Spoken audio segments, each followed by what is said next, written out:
दोस्तों इंग्लिश के अंदर दो टाइप की वॉइस होती है, एक एक्टिव और दूसरी पैसिव। एक्टिव का मतलब हम लोग जानते हैं सतर्क रहना। कहने का मतलब सेंटेंस के अंदर सब्जेक्ट जब एक्टिव रहता है कोई काम करते हुए, मतलब सब्जेक्ट अगर खुद काम करता है तो वो होती है एक्टिव वॉइस।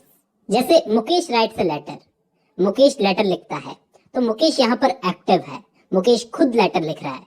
मुकेश यहाँ पर सब्जेक्ट है और वो खुद लेटर लिख रहा है। अब दोस्तों इसी को अगर हम लोग पैसिव वॉइस में बदलें तो कैसे बदलेंगे? A letter is written by Mukesh. एक लेटर मुकेश के द्वारा लिखा जा रहा है। अब अगर हम हिंदी में देखें या इंग्लिश में देखें, दोनों में बात वही है, बात कुछ बदली नहीं है। कहने का मतलब यहाँ पे लेटर तो मुकेश ही लिख रहा है ना, लेकिन गौर से देखो दोस्तों, यहाँ पे बोलने का तरीका अलग अलग है। यहाँ पे हम लोग बोल रहे हैं कि मुकेश लेटर लिख रहा है, यहाँ पे हम लोग बोल रहे हैं कि लेटर मुकेश के द्वारा लिखा जा रहा है। पहले वाले सेंटेंस में तो सब्जेक्ट एक्टिव है, यानी कि मुकेश एक्टिव है। दूसरे वाले सेंटेंस के अंदर वर्ब एक्टिव है, यानी कि उसके द्वारा जो काम किया जा रहा है वो काम एक्टिव है। यही होती है दोस्तों एक्टिव वॉइस और पैसिव वॉइस। मैं उम्मीद करता हूँ यहाँ तक कोई डाउट नहीं है। अब हम इन दोनों सेंटेंस को ध्यान से देखते हैं कि ये एक्टिव से पैसिव बना कैसे। मतलब सेंटेंस के अंदर हम लोगों ने क्या क्या चेंजेस किए जिससे ये एक्टिव वॉइस से पैसिव वॉइस बन गई। दोस्तों इस सेंटेंस में मुकेश पहले था और इस सेंटेंस में मुकेश आखिर में आ गया, और जहां पे एक लेटर था वो एक लेटर आगे आ गया। तो ये चीज तो दिमाग में डाल लो दोस्तों, ये चीज तो फिक्स है कि किसी भी सेंटेंस को एक्टिव से पैसिव बनाते वक्त लास्ट में पड़े ऑब्जेक्ट को पहले लाना है और पहले पड़े सब्जेक्ट को आखिर में ले जाना है जहां पे ऑब्जेक्ट पड़ा था। ये चीज बहुत सिंपल है, बच्चा भी समझ जाता है। तो यहाँ पे चेंजेस जो होंगे वो बीच में होंगे। कहने का मतलब यहाँ पे राइट्स बन गया इज रिटन। कहने का मतलब अगर हम सेंटेंस को एक्टिव से पैसिव में बदलेंगे तो वर्ब की फर्स्ट फॉर्म थर्ड फॉर्म में बदल जाएगी। यहाँ पे राइट वर्ब है तो इसकी थर्ड फॉर्म क्या होगी? रिटन। दोस्तों किसी भी सेंटेंस को हम लोग एक्टिव से पैसिव में बदलते हैं तो एक चीज और है जो यहाँ पे जुड़ती है, वो है ये बाय। आप एक्टिव वॉइस से पैसिव वॉइस में किसी भी सेंटेंस को बदलो, ये बाय को तो लगाना ही पड़ेगा। ठीक है, इतना समझ में आ गया। तो क्या सारे टाइप के सेंटेंस हमको ऐसे ही बदलने हैं क्या?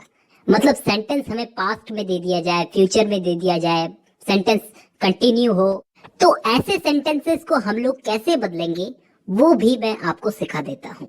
अब हम लोग कुछ सेंटेंसेस को बदल करके देखते हैं, हमको सब समझ में आ जाएगा। जैसे सबसे पहला सेंटेंस है ही राइट्स अ लेटर, तो इसको पैसिव में बदलेंगे तो a letter is written by him.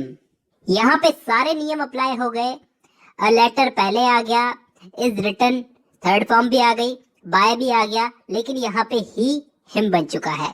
वो सब आपको पता होगा क्योंकि यहाँ पे सब्जेक्टिव केस था और यहाँ पे ऑब्जेक्टिव केस है। दूसरा सेंटेंस है he does not write a letter. अब यहाँ पे सेंटेंस नेगेटिव में पूछा गया है, वही नियम अप्लाई करेंगे। अ लेटर पहले आएगा, is not written by him. यहाँ पर डज नॉट बदलकर बन गया इज नॉट। राइट की थर्ड फॉर्म लग गई रिटन और इसके आगे बाय हिम। नेक्स्ट सेंटेंस है ही रोट अ लेटर। अब यहाँ पे हमें सेंटेंस में क्या चेंज दिख रहा है कि यहाँ पे सेंटेंस पास्ट में पूछा गया है कि उसने लेटर लिखा। अब वही नियम हम लोग लगाएंगे, a letter was written by him. यहाँ पे दोस्तों वाज क्यों आया? क्योंकि यहाँ पे वर्ब की सेकंड फॉर्म थी। वर्ब की सेकंड फॉर्म है तो हमको समझ जाना चाहिए कि सेंटेंस पास्ट में है, तो ऑब्वियसली यहाँ पर वाज जुड़ेगा ही। A letter was written by him. अब सामने वाला एक और एक्टिव वॉइस रखता है आपके सामने जिसमें वो पूछता है he did not write a letter. मतलब यहाँ पे उसने नेगेटिव में पूछा है तो अब नेगेटिव में ही इसको जवाब देना पड़ेगा। करना कुछ नहीं है, हमको नॉट लगा देना है। A letter was not written by him. अगर यही चीज हमसे कोई फ्यूचर में पूछे, फ्यूचर एक्टिव वॉइस में पूछे he will write a letter, कि वो एक लेटर लिखेगा, इसको पैसिव वॉइस में बदलो। इसमें भी दोस्तों कुछ चेंज नहीं होगा, बस विल के आगे बी लग जाएगा, बाकी सारे नियम अप्लाई करेंगे। A letter will be written by him. अब दोस्तों यही चीज उसने प्रेजेंट कंटिन्यूअस में पूछ ली, मतलब he is writing a letter, इसको बदलो। पैसिव वॉइस में। इसमें भी करना कुछ नहीं है, इसमें बीइंग जोड़ देना है। A letter is being written by him. अब यही सेंटेंस अगर पास्ट कंटिन्यूअस में पूछा गया है, मतलब he was writing a letter, past में वो लेटर लिख रहा था, इसको पैसिव वॉइस में बदलो। तो कैसे बदलोगे? इसमें भी बीइंग लगा देना है दोस्तों। A letter was being written by him.